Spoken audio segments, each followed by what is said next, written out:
Hey, this is Off the Cuff, and I'm Steve from TorahFamily.org. Today we want to talk about the Battle of Armageddon and the Parousia of Yeshua. Now, we have a lot to cover today, so I really want to jump right into things. Now, I want to say that, no one likes to have the boat rocked. You know what I'm saying? No one likes to be on a boat and the boat be rocking. But I'm kind of concerned that this teaching, it might just rock the boat just a little bit. Please know that's not my intention, because I know that when you're on a boat, you just like smooth sailing. You know what I'm saying? You want to enjoy the ride, enjoy the views around you. And yeah, that's just what we want. So please know that I'm not intending to rock the boat. However, I do believe that what I'm presenting here today is some things that I really believe needs to be laid out on the table, if you will.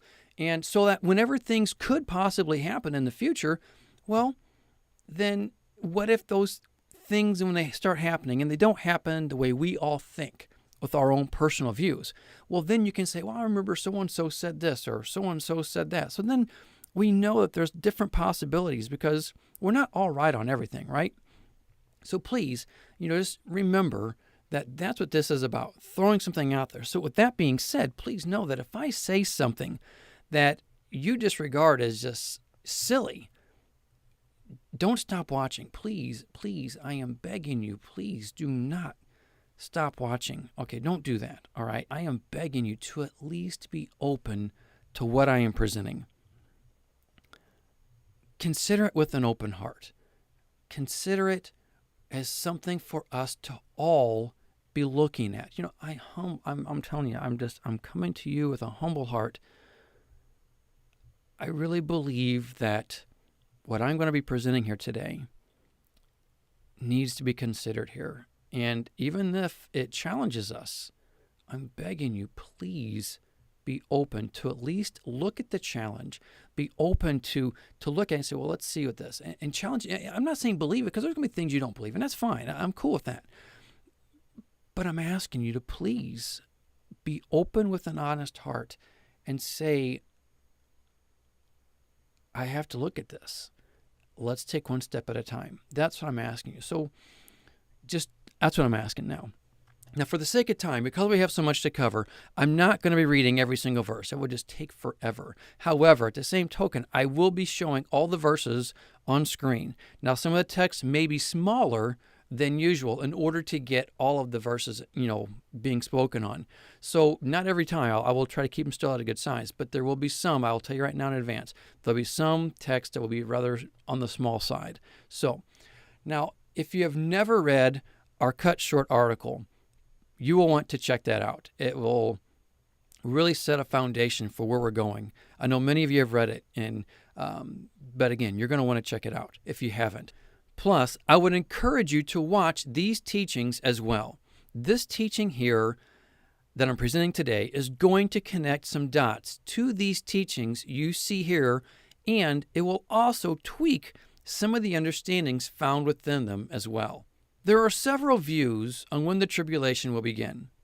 We believe our teachings show there is evidence for us to keep our eyes open for this during the fall and the spring holy days.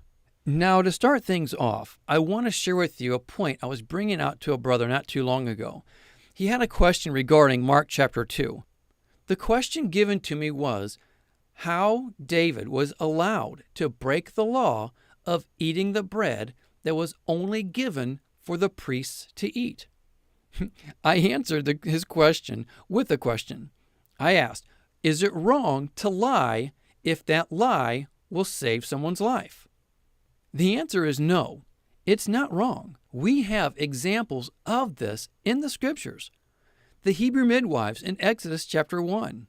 Verse 21 even shows Yahweh gave them families of their own as a result of them lying to save those children. They were blessed for it. And then we have Rahab in the book of Joshua. She lied to save the lives of the 2 spies Joshua sent to Jericho. Her life was not only spared with her family, she ended up in the lineage of Yeshua. Here are two examples that show it's not only okay, but one is actually blessed if they lie to save a life. And here we have the example in Mark 2. It showed giving the bread to David and his men that was meant only for the priests was okay. Why?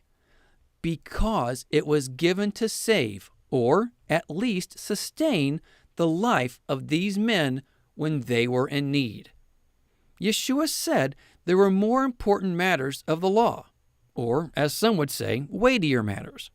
This lets us know there are matters that could be considered less important or less weighty. The point here is, it would seem that lesser matters of the law could be broken for the sake of saving life. Saving a life appears to be the only reason to break a lesser matter of the law. Now, you're probably asking, what does this have to do with prophecy? Actually, everything. We'll come back to this later. Next, we want to cover Armageddon. Many believe this to be discussing the mountain or the valley of Megiddo. Megiddo is located southwest of Nazareth and just north of the West Bank, in the plain of Jezreel. It's actually a rather small area. Most all of us have thought this is the place of the great and final battle to be fought at the end of the tribulation. But why there? Why would the enemy gather the armies to fight Yeshua there? Have you ever asked that? What if our understanding of the word Armageddon is incorrect? The only time the word Armageddon is used in Scripture is found in Revelation. Armageddon is believed to be the Greek transliteration of the Hebrew Har Megiddo. Har literally means mountain in Hebrew, so it would mean mountain of Megiddo. But I want to show you something a friend of mine brought to my attention not too long ago. The Englishman's Hebrew and Chaldee Concordance of the Old Testament of 1874 presents a case we need to consider. Here is the link for those who wish to dig into this as well. This concordance of the Old Testament is specifically made as an attempt at a verbal connection between the original and the English translation. You will see in this screenshot from page 672, the word moed is spelled and pronounced a little differently. Notice the G in the middle of the word, thus implying moed could actually be pronounced as moged. This being said, what if the Hebrew word here in Revelation 16:16 was actually Har Moged, the mountain of the appointed time? Mount Sinai, the location where Yahweh entered into covenant with his people after leading them out of Egypt. They stayed there for 1 year, the place where Yeshua will most likely take his bride for 1 year as well. Suddenly, we see a significance as to why Satan gathers all the nations around this location. It's not just any set of mountains. This could be specifically naming a mountain of importance. Consider even Isaiah chapter 14. How you are fallen from heaven, O day star, son of dawn. How you are cut down to the ground, you who laid the nations low. You said in your heart, I will ascend to heaven above the stars of God. I will set my throne on high. I will sit on the mountain of assembly, Har Moed, in the far reaches of the north. I will ascend above the heights of the clouds. I will make myself like the Most High. Har Moed, a word that the Englishman's Hebrew and Chaldee Concordance for pronunciation and translation shows to be Moged. So could this be the place Satan gathers all the armies to set himself where Yahweh himself entered into covenant with Israel and most likely the place where Yeshua enters into covenant with his bride? As I've noted before, Yeshua will be with his bride for 1 year according to Deuteronomy 24:5. Yeshua cannot go to war when he has just taken a bride. He has to be with her for 1 year before he can go to war. Otherwise, he is breaking Torah. Yahweh entered into covenant with Israel and stayed at Mount Sinai with them for 1 year before sending out the spies for war. Likewise, I believe Yeshua takes his bride to Mount Sinai for 1 year as well. So, now we see why Satan gathers his armies around them at the end. After that year is up with his bride, he goes to war. Maybe it's just me, but this just seems to fit much better than the mountains of Megiddo. We'll come back to this in a little bit. It's in this we need to look at the Parousia of Yeshua. Now, as described in as in the days of Noah teaching, we show where there are 2 Greek words for coming in Matthew 24.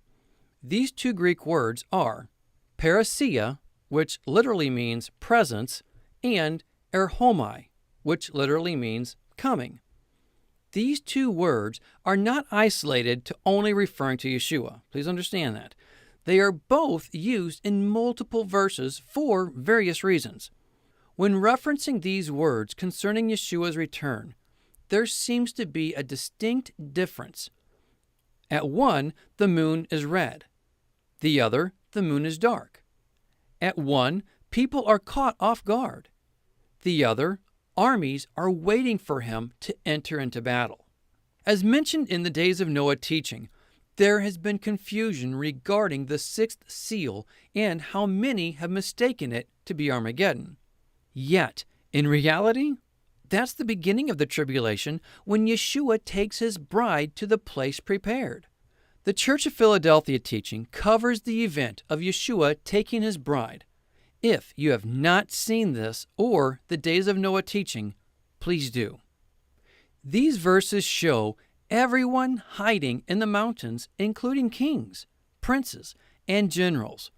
But we know at the Battle of Armageddon, or Armageddon, these are the very people gathering in the open to go to war with Yeshua. Hopefully you see the difference. Yeshua has to come and be with his bride first, the Parousia, his presence, his time with his bride. This is when the moon turns red. Then, after that, the Battle of Armageddon, the erhomai. This same confusion from misunderstanding is applied in Matthew 24. That's because we only see the English word coming for these 2 Greek words. This has truly messed things up for us. Compare how these words are used regarding Yeshua in Matthew 24. This question from the disciples in verse 3 could be them separating the 2 events, his Parousia and the end being at the Battle of Armageddon. Please notice in verse 39 that no one is anticipating the Parousia. It catches everyone off guard. Do we really believe people will be eating, drinking, marrying, and giving in marriage up to the day of Armageddon? Think about this for a second. After going through the hardships of the tribulation, do we really think the world will be oblivious to all the events found in Revelation, only to be marrying and giving in marriage? To be living joyfully, just as if none of these judgments have happened?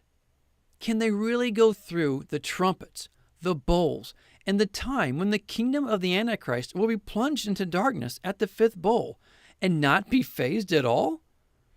Consider the attitude of the people at the time of the 5th bowl.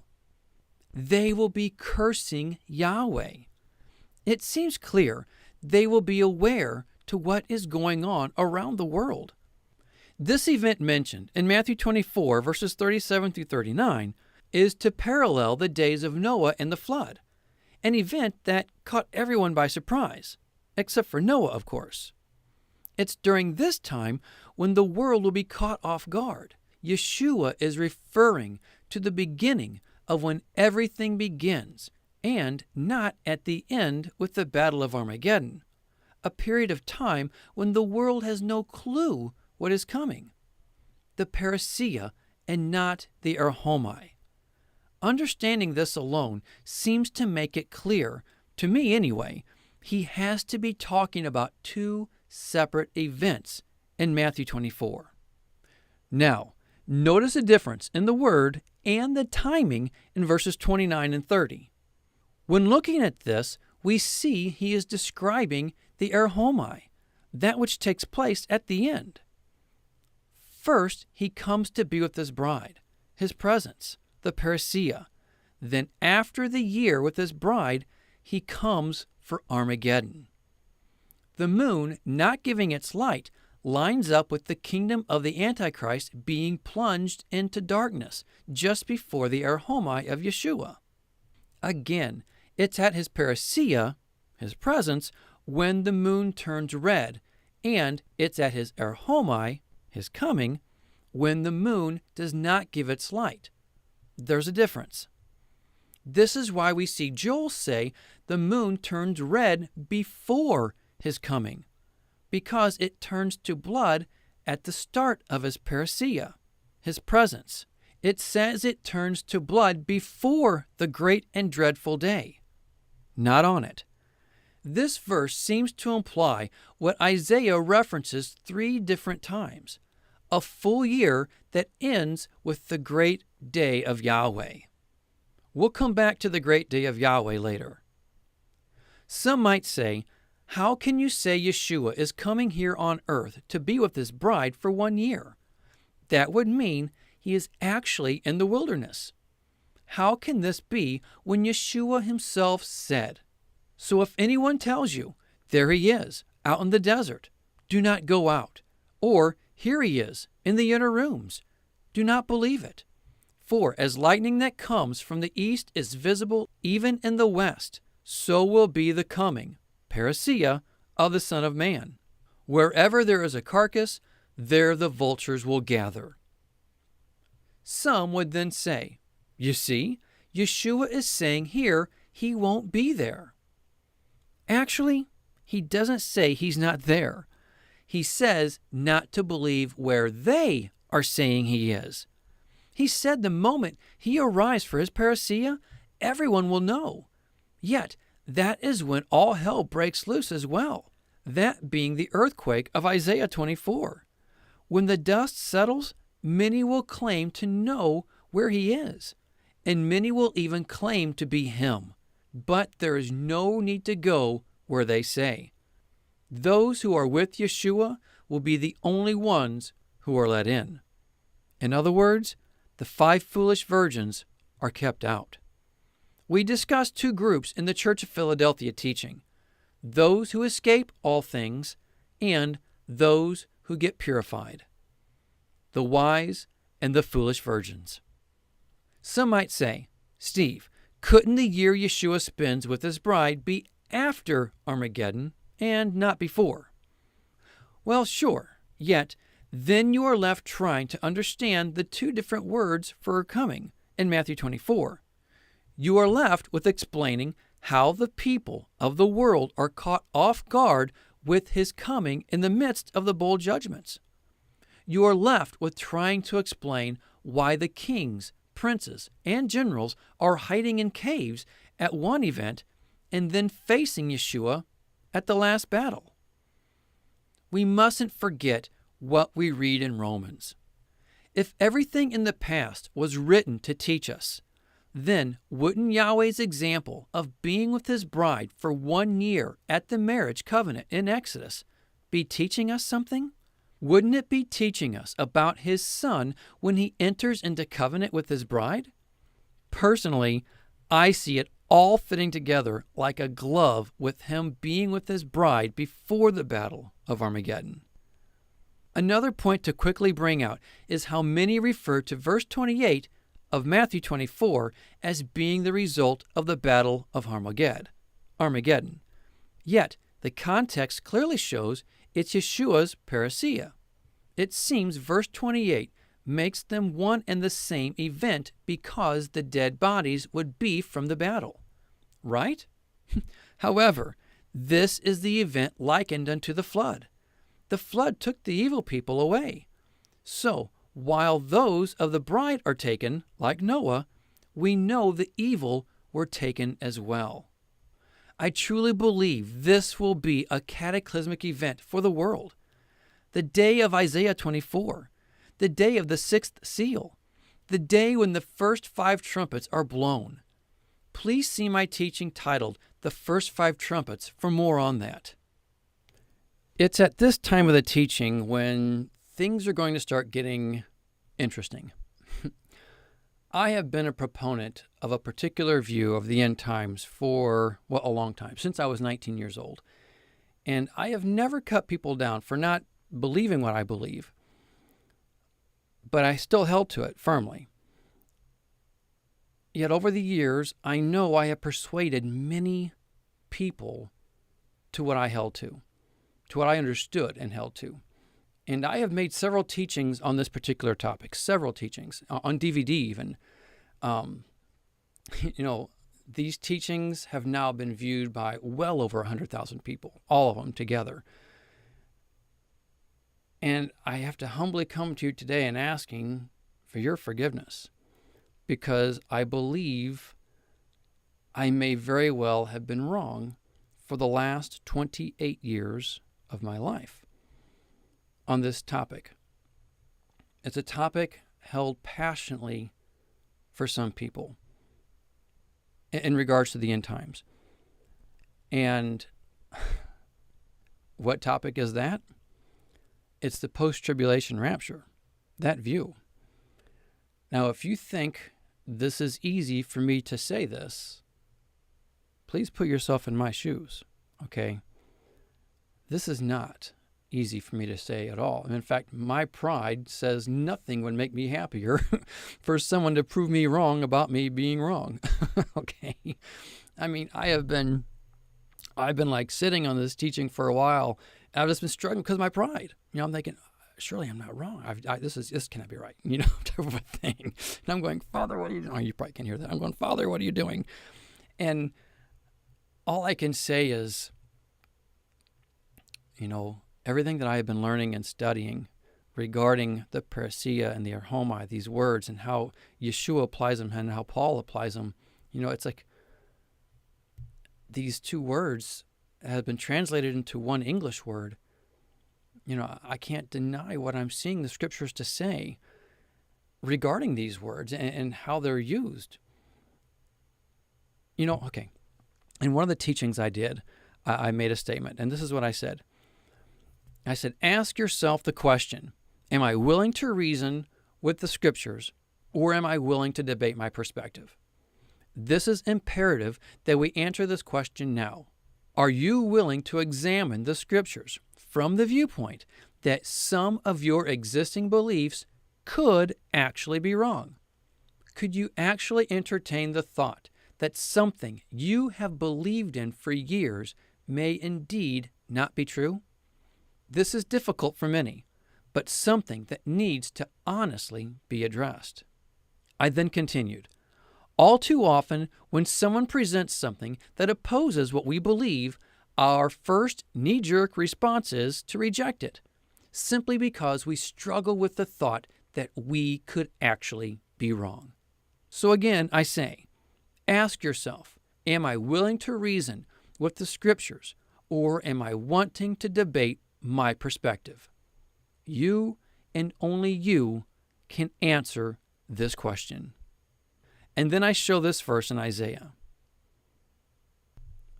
I have to be willing to ask myself that as well. I mean, I can't say that and not do it. You know what I'm saying? So it's kind of like turn tables on me now. And, no one came to me saying, hey, Steve, I think you're wrong on this verse or whatever, and changed my view on the post-trib view. That didn't happen. This came about by my own studying and digging into the scriptures, especially when I'm realizing these 2 different Greek words and all these different things that just kind of pile together. It all started lining up, and I'm going, man, my goodness, what's going on here? So allow me to begin explaining here, and I'll do the best I can.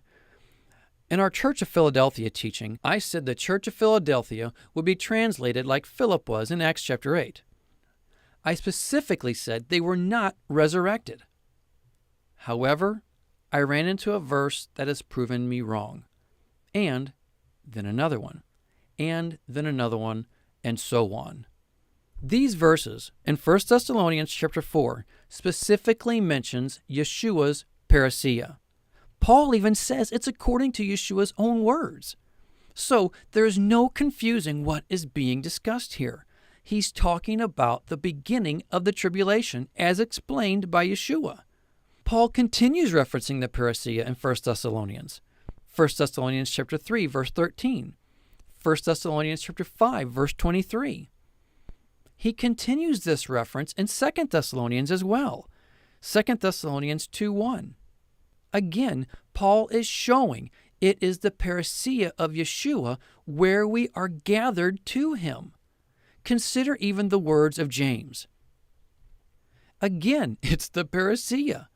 Now, consider the words of Peter. Again, it's the parousia. Now, consider the words of John. And if all these weren't enough, we have Paul specifically mentioning it at the description of the resurrections in 1 Corinthians 15.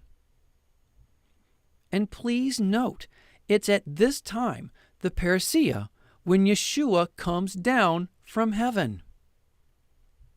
We can't ignore these just because they don't fit our paradigm of how we see things happening. All of these refer to the event that seems clear to be at the beginning of the tribulation. The event Yeshua said would catch most all by surprise, like the flood in Noah's day, and not at the time when the world is preparing to go to battle against him. So, what do we do with this?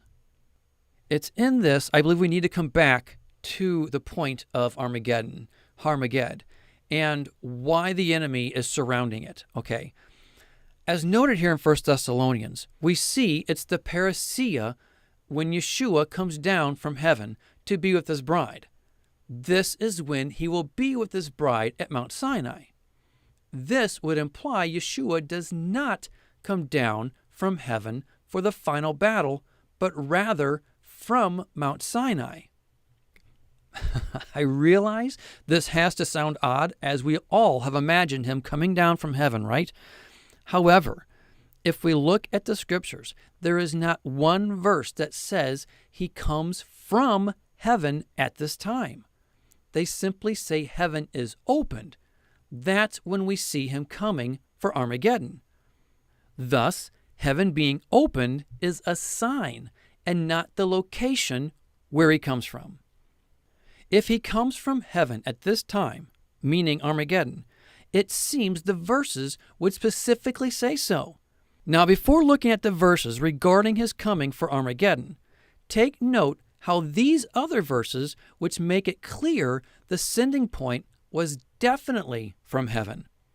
Acts 11:5, Revelation 13:13, Revelation 18:1, Revelation 20, verse 1, Revelation 21, verse 2, Revelation 21, verse 10. Now, consider the difference and even the vagueness that we see in the following verse that we often refer to Yeshua coming from heaven. Okay, but is he coming from heaven or Armageddon or Armageddon? Look closely and see if heaven being opened is just the sign of his coming for battle and not the location from where he comes. 19:11.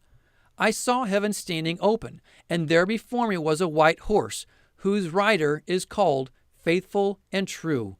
With justice he judges and makes war. Does it say he comes from there? It doesn't. Then you have the verses that say he comes on or with the clouds of heaven. But again, they do not specify he himself is coming from heaven. Matthew 24:30, Matthew 26:64, Revelation 1:5. This terminology with the clouds can be likened unto the time when Yahweh was with Israel at Mount Sinai, just the same. Exodus 19:16. Deuteronomy 4:11. Now, from what I have found, there is one verse that could imply he's coming from heaven, depending on how you read it. Mark 14:62. Please know, I admit, this makes it seem clear. At first glance, our eyes are drawn to say this is talking about the same event. However, I had to ask myself if I was just trying to make it say what I wanted it to say. Is it really the same event? Could it at least be considered two separate events Yeshua is talking about? Yeshua is sitting on a white horse with his army behind him at his coming, the Erhomai. He will not be sitting next to the Father at that time. Therefore, this verse seems he is explaining two separate events or situations, not one and the same. The point is, Yeshua comes down once, but is seen twice. He is seen by the rest of the world the second time from the moment the battle begins. This is why we see blood on Yeshua when he arrives at Jerusalem. It's because he battled the armies that surrounded him at Mount Sinai. This is where we see Joel's army fighting. They are the armies of heaven.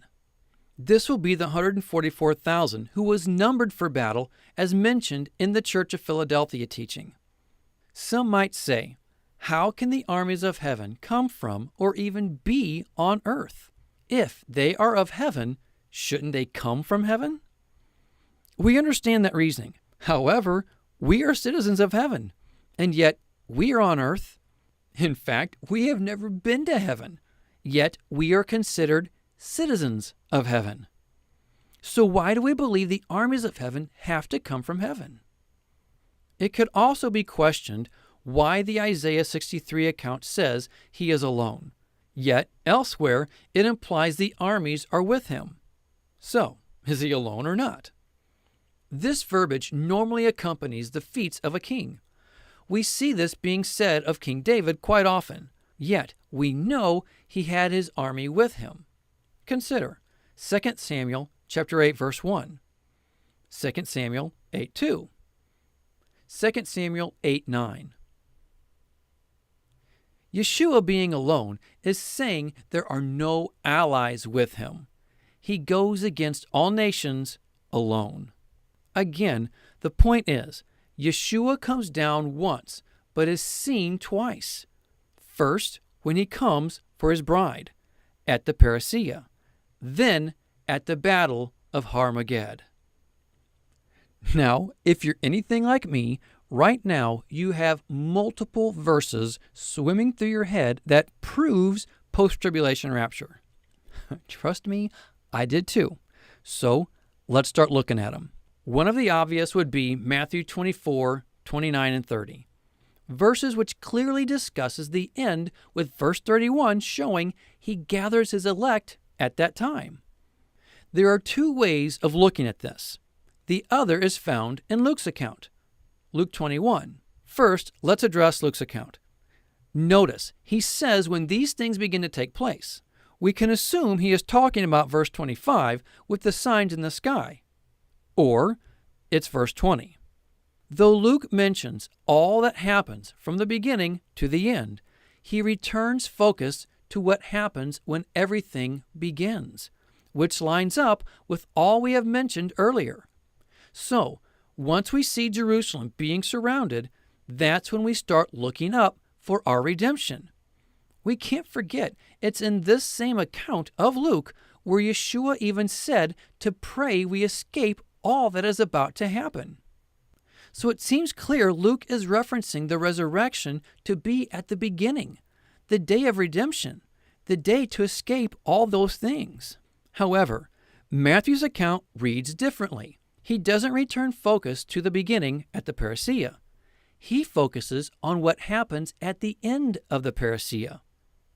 The biggest issue to note is it doesn't say the elect are resurrected. To believe that is an assumption. Now, I'm not saying that assumption is wrong, just saying the verse does not specify this. My question for us is this. Instead of trying to force an interpretation on this verse that opposes the many other verses we have already covered, couldn't these elect be the survivors of the foolish virgins who went through the time of purification? All the while, the wise virgins are with Yeshua at the mountain of the appointed time, Armageddon. Even Daniel refers to those who will be purified. Here is an argument which can be brought forth concerning the elect. If there is a resurrection at the beginning of the tribulation, surely the elect would have been taken then. Yet here we see them being gathered at the end of the tribulation. Therefore, this has to prove a post-trib resurrection. However, this is not necessarily so. We know the 144,000 are considered first fruits, and the Church of Philadelphia was told they would be spared. Please see our teaching titled The Church of Philadelphia regarding that. The point is, those who are taken at the Parousia are the first fruits of the elect, those who purified themselves before everything started. The rest will have to be purified in the tribulation. Remember, all churches were encouraged to overcome. We are to overcome sin. Overcoming the world is purifying yourself from the world. If you don't overcome the world and the one who is in it now, you will have to overcome him in the tribulation. Only those who have overcome sin in their lives by the time everything begins will be the first fruits of the elect. Only they will escape what is about to happen. The key is to overcome now, before the tribulation starts. Yet, let's assume for a moment that's wrong. We have to ask ourselves, if there is to be a resurrection at the end of the tribulation, why do we read it's cut short for the express purpose of saving the lives of the elect? If they are going to be resurrected, what would it matter? Consider. If those days had not been cut short, no one would survive, but for the sake of the elect, those days will be shortened. Again, if they are going to be resurrected, what does it matter if they are alive or not when the erhomai, his physical coming for the battle, takes place? Why would Yeshua cut anything short to keep someone alive who is only going to be resurrected with a new body? It doesn't make sense. He specifically says he cuts it short for their survival. The mere fact of him using the terminology of survival or to be saved leads me to believe these elect who survive are the survivors from the nations who will come back in the second Exodus.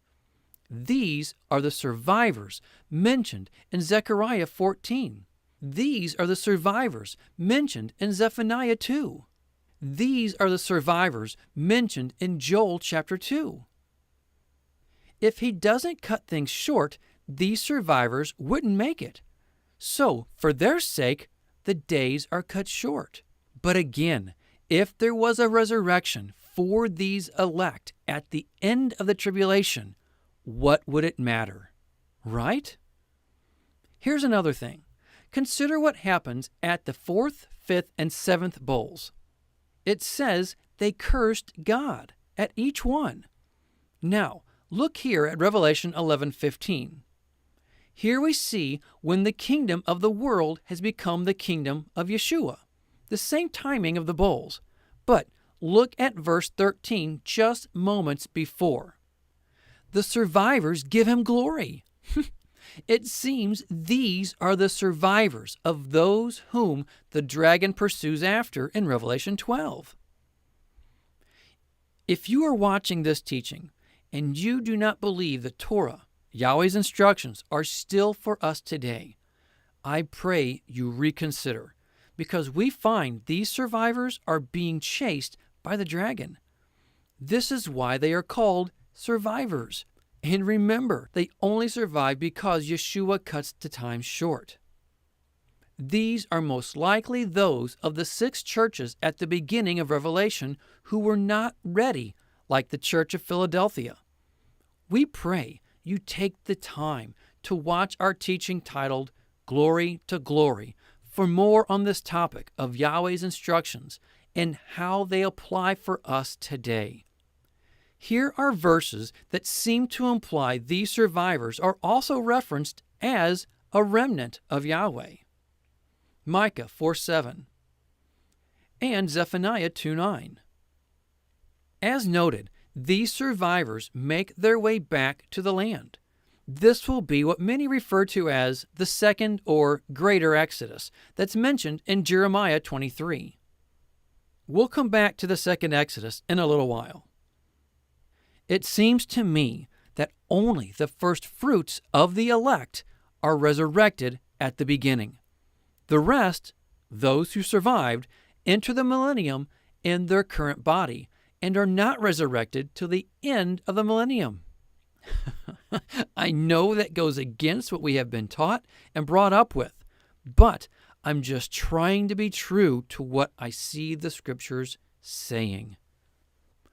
Now, let's address the verses that actually led me down the pathway of believing the post-trib. Okay, that being Revelation chapter 20, verses 4 through 6. Now, I want to focus mainly on just verse 4. I believe these are the hardest verses of all because they just seem to make the post-trib view so clear. But at the same time, as you have seen, all the previous verses about the Parousia are pretty clear as well. So, does this one verse show we are missing it with all the ones already mentioned? Or do we let all the other verses show we are misunderstanding this verse? We first see in verse 4 those who are given authority to judge. So, who is that? First, we see it includes the 12 disciples. Then Paul says it will be the saints. The next part of the verse is what seems to be what seals the deal for a post-trib resurrection. And I saw the souls of those who had been beheaded because of their testimony for Jesus and because of the word of God. They had not worshipped the beast or his image and had not received his mark on their foreheads or their hands. They came to life and reigned with Christ 1,000 years. Our initial response is, see, they died because they didn't worship the beast or take his mark. That only happens in the tribulation. And this is where I believe we could be wrong. Our mindset is that there is only one beast system, one Antichrist, one mark. But is that true? Consider. John said, many have already come. So, if many had already come, did they do things similar to what the last will do? Consider also what Revelation 17 says. This calls for a mind with wisdom. The 7 heads are 7 hills on which the woman sits. They are also 7 kings, thus kingdoms. 5 have fallen, 1 is, the other has not yet come. But when he does come, he must remain for a little while. The beast who once was, and now is not, is an 8th king. He belongs to the 7, and is going to his destruction. Does this not let us know this is indeed a system of kingdoms, led by kings throughout history? Thus, John warns, as you have heard, that the Antichrist is coming. Even now, many Antichrists have come. Does this not resonate with what we see in Ecclesiastes 1:9? What has been will be again. What has been done will be done again. There is nothing new under the sun. Does this not explain what we see in Isaiah 46:10? I make known the end from the beginning, from ancient times what is still to come. I say, my purpose will stand, and I will do all that I please. This all being said, consider what we read in Hebrews chapter 11. This chapter is often referred to as the Hall of Faith, of the Old Testament believers. Who were these persecuted by and martyred by? Are we to believe the other kings and kingdoms mentioned in Revelation 17 were not like the last? What about Shadrach, Meshach, and Abednego in the book of Daniel? Could that not have been considered a similarity to a beast system they refused to submit to? Please know Revelation 13 mentions nothing of the anti-Messiah beheading believers. Now, can he? Absolutely. But it's not necessarily the only way it will be done. It's assumed this is the only means by which believers will die in the tribulation. But that could actually be because of Revelation 20, verse 4, a verse that may not be discussing those in the Great Tribulation at all. The point being here is we are assuming those mentioned in Revelation 20, verse 4 can only be those of the last beast system, when in reality these are most likely from the beast systems from before the last one. We have to look at the words of Yeshua concerning his parousia and him taking his bride to be with him. The scriptures seem to make it quite clear this is the first resurrection. I struggle seeing any other option with these verses in Revelation 20 with making all of Scripture harmonized together.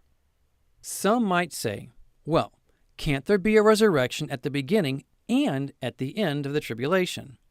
Well, the Scriptures seem quite clear that there will only be one resurrection of the righteous, meaning a resurrection that consists only of righteous people.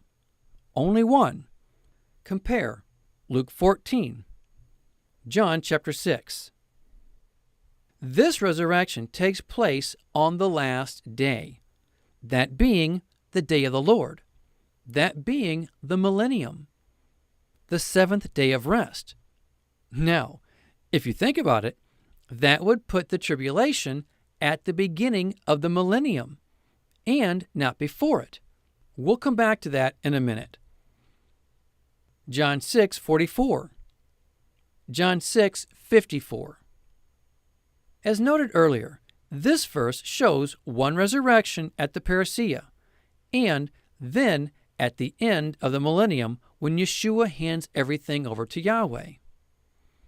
This resurrection is also noted as the day of redemption, as already mentioned with Luke's account, and Ephesians 4:30, Ephesians 1:14, and Romans 8:23. It seems clear there is only one resurrection that consists of righteous people only. It takes place at Yeshua's parousia, which takes place at the beginning of the tribulation. The first resurrection will consist only of righteous people. Thus, it's the resurrection of the righteous. The second resurrection at the end of the millennium will consist of the righteous and the unrighteous. It will be of all remaining people. Now, let's come back to the point made about the tribulation starting in the millennium. I know the common thought most all of us have held to is the millennium starts at the end of the tribulation. However, the more I look into this, the more I question that and see the millennium starting with the tribulation. This implies the anti-Messiah will be reigning when Yeshua is with his bride at Mount Sinai. So, both the anti-Messiah and Yeshua will be here on earth at the same time. Sounds silly, I know. Yet, this actually makes sense because we see the anti-Messiah gather the armies around Yeshua at the end. Yeshua begins ruling over the kingdoms of the world when he begins defeating the armies of the world at Armageddon. Now, this parallels what Paul discusses in 2 Thessalonians chapter 2. And then the lawless one will be revealed, whom the Lord Jesus will overthrow with the breath of his mouth and destroy by the splendor of his coming. When reading this in the English, we are led to believe that it's the parousia where Yeshua destroys the anti-Messiah. thus making us think the Parousia is at the end of the tribulation. I thought this as well. However, the Greek implies differently. First, the word for overthrow actually means destroy, carry off, or kill. Now, there is no doubt the various forms of this word means to kill. However, the other forms mean to move or to place elsewhere, just as we see with these verses. Acts 7:21, Hebrews 10:9. Plus, we know the anti-Messiah is not killed, but rather thrown into the lake of fire. Knowing he is not killed, but rather thrown into the lake of fire, this word is better rendered as carry off. Now, the word for destroy actually means to leave idle, occupy, make of no effect, nullify. It carries no meaning of kill or destroy. It's also used here in Romans 3. Again, its actual meaning is to leave idle, occupy, make of no effect, nullify. Thus, when Yeshua comes for his Parousia with his bride, he nullifies the reign of the anti-Messiah, though the anti-Messiah will be over the world. He knows he is not ruling over Mount Sinai, where Yeshua and his bride are at. And that's why he attacks them, to establish his rule over all. But we know the outcome is quite different. Another point that is often used to point to the post-tribulation rapture is that of the two witnesses. Knowing there is only one resurrection of the righteous, it seems quite clear that they will be a part of that resurrection at the end of the tribulation. But I think we need to look at that just a little bit closer. It seems they are not resurrected at all. It never says they are. In fact, it says they come to life first, and then they hear the voice. I believe that could be big. It says they are raised to life before they hear anything from heaven. We know at the resurrection the dead are raised at the trumpet call from heaven. So it seems the two witnesses aren't resurrected. They are simply raised to life like Lazarus. And after they are raised to life, they are then called up to heaven. I know that sounds strange. However, if we are to go on what the scriptures say here, this is what happens. So, the point of the two witnesses really proves nothing regarding a post-trib view. There is one view that implies the two witnesses are resurrected before the tribulation. Now, while I consider it plausible, I currently struggle with that view. We can cover that view in another teaching. Now, one of my initial responses to oppose the pre-tribulation rapture view was that of Isaiah 34, where we see the sky rolling up like a scroll. It's found in Isaiah 34, verse 4, and Revelation 6, verse 12. It is very easy to see there is a distinct similarity between these two verses. Because of that similarity, many try to say this has to be the same day of the Parousia. Thus, they say that the moon turns to blood at the end of the tribulation and not the beginning. Those who know me with my post-trib view know I would be the first to say, well, there it is, case closed, it's at the end. Yet, is this really the case? Or are we seeing the exact same thing the prophets have given to us regarding the end all along, combining the 1 year and day of vengeance together as Isaiah does? Isaiah puts it all together, mentioning the Parousia and the Erehomai together, from the starting of the year to the closing of the year with the day of vengeance. This type of thing is also found in Daniel chapter 12 regarding the resurrection, mentioning them both as if to be at the same time. Even Joel discusses the beginning and the end in the same context found in chapters 2 and 3. Yet, he distinguishes the moon turning to blood before the great day and not on the great day. And this is how Yeshua separated them in Matthew 24 to his disciples. So this verse is giving us the bookends of the tribulation just as much as the prophets have done. Yet, even then, we see quite clearly in the immediate following verses, Yahweh seals the 144,000, that being the church of Philadelphia, the first fruits of the elect, before the end begins. So in the context of the verses in Revelation 6, we see a protection in chapter 7 provided before any harm comes via the sixth seal. I agree these verses here in Revelation 6 could imply everything happening at the end. However, with all the other evidence we have in the Scriptures showing two separate events, I can only conclude these verses are only doing the same as the prophets have done, putting the beginning and end together. Now we show in the cut short article the actual days of the Antichrist rule will be cut short to only 6 months.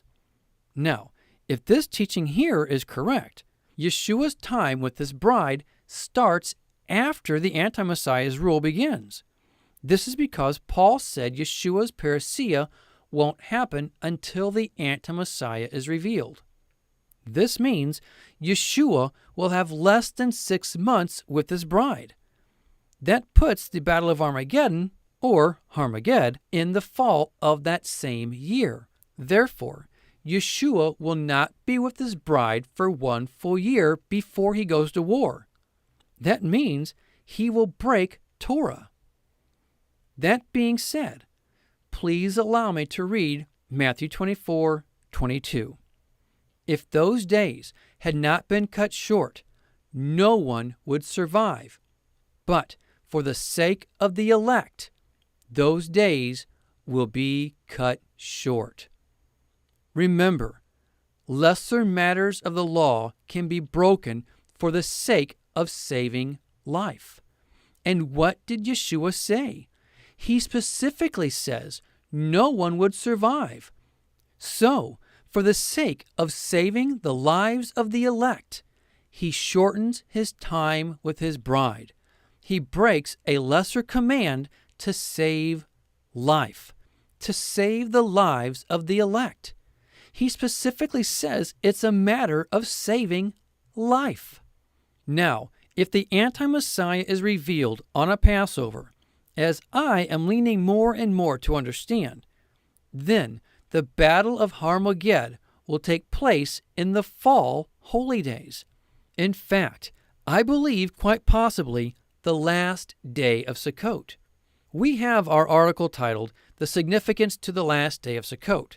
We point to several verses in the Scriptures and look at the possibilities that can surround it. That being said, I believe we found something that could identify the significance to the last day all the more. Revelation 16:14. They are spirits of demons performing miraculous signs, and they go out to the kings of the whole world to gather them for the battle on the great day of God Almighty. This is not just any great day. It says it's the great day of God Almighty. And it's clear the text is talking about Armageddon, or Armageddon. The last day of Sukkot is often referred to as the last great day. Could this be when the armies are gathered against Yeshua, the last day of Sukkot? We can only wait and see. However, this fits perfectly for the timing of the second Exodus. It will be that day when the survivors are saved. That will be the day when they begin their journey back to the land. This is where we see Numbers chapter 9 come into effect. If anyone misses Passover because the long journey they may have to make back to the land, they can celebrate it at the second Passover. Also, if you notice in this verse, the second Passover is provided for those who touch dead bodies. Why is that of significance regarding this time? Consider Ezekiel 39. They will be cleaning dead bodies for 7 months. Passover is almost always 6 months after Sukkot, but they will be cleaning the dead bodies for 7 months. Thus, they will need the second Passover. This verse in Ezekiel is referring to the Gog and Magog war. Many say this happens at the end of the millennium, and there is indeed a reference for a time when a Gog and Magog are mentioned there. However, we truly see this as history simply repeating. We cannot be surprised that it will happen again. However, there is no battle at the end of the millennium. The text shows, even though they surround Yahweh's people, only fire comes down and destroys them all. There is no battle whatsoever. I know this may sound odd to some, but I am not convinced Gog is the anti-Messiah. Gog gets buried. The anti-Messiah is thrown alive into the lake of fire.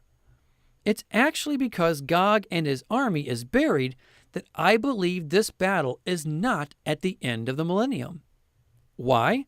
Because we know the second resurrection takes place at the end of the millennium. Thus, all bodies will be resurrected and not needed to be cleaned up and buried. I really see Gog simply as one of the forces gathered by the spirits in Revelation chapter 16, verse 14. Many struggle with this because it's Yahweh who draws Gog into the war in Ezekiel's account. However, it's evil spirits that do this in Revelation. If this is the same account, that would mean Yahweh was ultimately the one who sends the evil spirits. The thing is, this has happened before. It's found in 1 Kings 22:19. I know there is much debate on Gog and Magog, and I'm not saying I'm right here, but those are my current thoughts anyway. The interesting thing we find in all of this is how we still see a 1-year completion. If the anti-Messiah is revealed at Passover, then we may see Yeshua's Parousia at the second Passover or second first fruits. See our teaching as in the days of Noah for that. Then, 1 full year later, at the second Passover, we see the survivors have returned and most all the dead bodies cleared from the land. A timing of 1 full year, the same as completed with Noah for everything being made new. And that year for Noah also started on the second first fruits, just the same. Now, the big question for many is, if this is correct, when would it all start? Well, that's the question everybody wants to know. Ultimately, only time will tell. And that's why we believe we should always have our hearts looking up at every feast. The next question is, can this scenario still play out according to the theory many believed plausible given in our teaching titled Prophecy? Actually, yes, it can. Not saying it will, but it can. According to that theory given, the 69th Shavuim took place in 2016. Here's the thing. It's not so much that it was to happen in 2016 as it is to happen after the 69th Shavuim, which started in 2016. The prophecy of Daniel says the Anointed One, the ruler, will come after the 69th Shavuim. That means he has up to just before the 70th Shavuim for this to be fulfilled. That would seem to imply the last holy day just before the 70th Shavuot. And that would be the second Passover and second first fruits. Could he come the day before the 70th Shavuim? Well, I suppose. But it seems he would do so at an appointed time and not any random day. Now, if nothing happens by Shavuot, Pentecost of 2017, I believe that particular theory is simply proven wrong. We believe time is the ultimate test for any and all theories, while everyone will lean to the one which they deem most credible.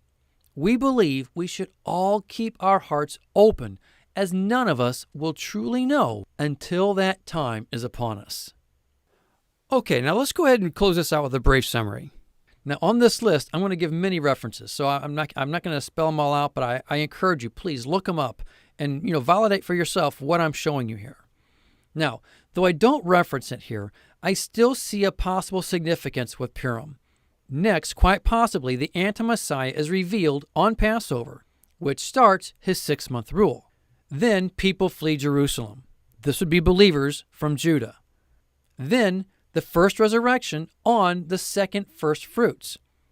This would be the first fruits of the elect, the 144,000, the day of Isaiah 24, the day of the first 5 trumpets, the day the dry bones come together, equal to the day of Noah saving the animals on the ark.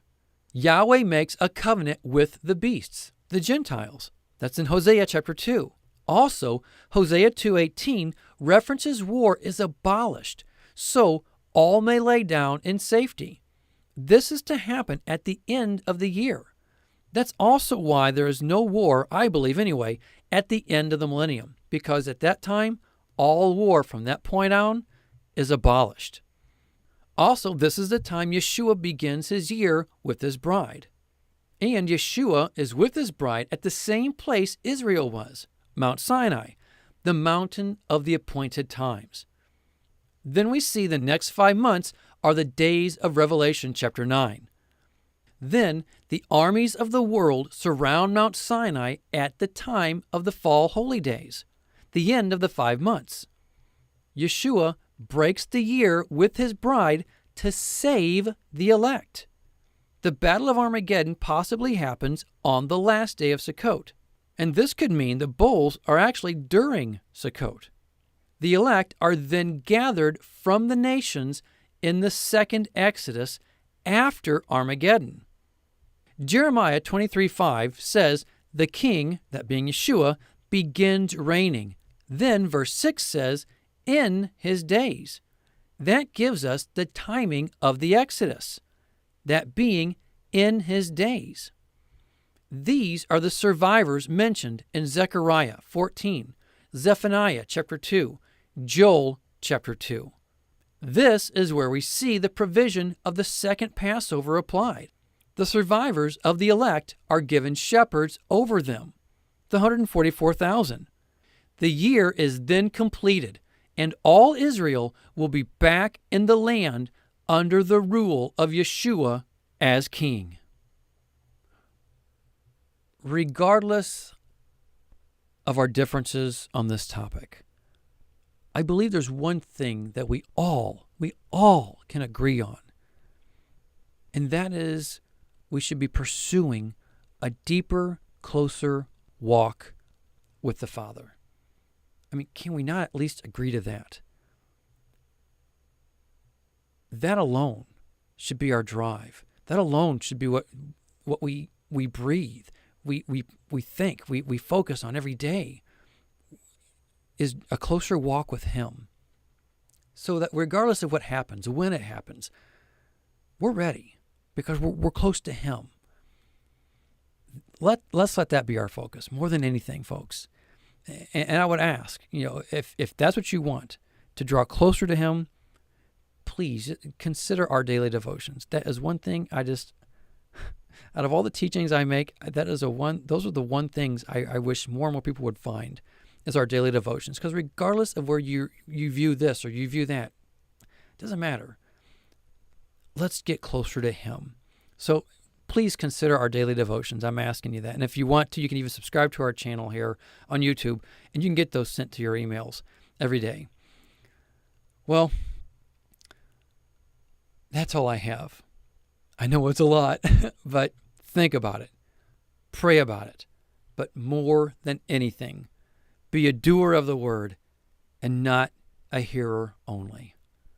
Until next time, shalom.